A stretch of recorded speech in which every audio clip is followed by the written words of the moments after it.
बिहार भारत की सभ्यता का जन्म स्थान, ज्ञान, संस्कृति और इतिहास का गढ़। लेकिन एक सवाल आज भी हर किसी के मन में है, क्यों बिहार आज भी देश के सबसे कम विकसित राज्यों में गिना जाता है? जबकि सरकारें बदली, प्रधानमंत्री बदले और बीजेपी तक कई बार सत्ता में आई, तो फिर समस्या क्या है? कहानी शुरू होती है 1970 के दशक से, जब बिहार के 40% बड़े उद्योग एक एक कर बंद होने लगे। चीनी मिले, पेपर मिले, इंजीनियरिंग फैक्ट्रीज, सबकी चिमनियां ठंडी हो गई और बिहार से रोजगार का पलायन शुरू। बिहार में जमीन छोटी छोटी और बिखरी हुई। एक बड़ी फैक्ट्री के लिए 200-300 एकड़ इकट्ठा करना लगभग असंभव है। यही कारण है न निवेश आता है, न बड़े उद्योग खड़े हो पाते हैं। हर साल बाढ़, कभी सूखा, हजारों करोड़ की फसलें, सड़कें और पुल बह जाते हैं।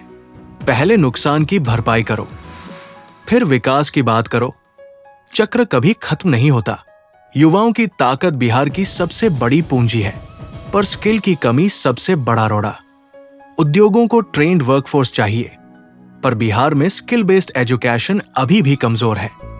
बदलती सरकारें, बदलती नीतियां, लॉन्ग टर्म प्रोजेक्ट्स अधूरे रह जाते हैं। किसी भी राज्य के विकास की सबसे बड़ी शर्त स्थिर नीति और लगातार काम, और बिहार इस परीक्षा में बार बार फिसल गया। भारत में सबसे तेज विकास वही हुआ जहां पोर्ट्स है, गुजरात, महाराष्ट्र, तमिलनाडु, कर्नाटक। बिहार को यह फायदा नहीं मिला क्योंकि बिहार के पास समुद्र नहीं है।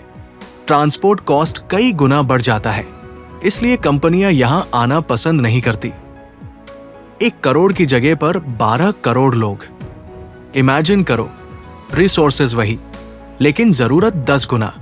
ऐसे में पर कैपिटा डेवलपमेंट धीमा ही रहेगा। लेकिन कहानी यही खत्म नहीं होती। आज बिहार बदल रहा है।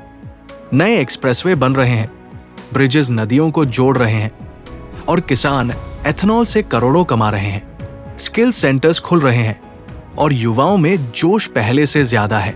बिहार धीमा है, लेकिन रुका हुआ नहीं, और एक दिन ये देश को चौंका देगा।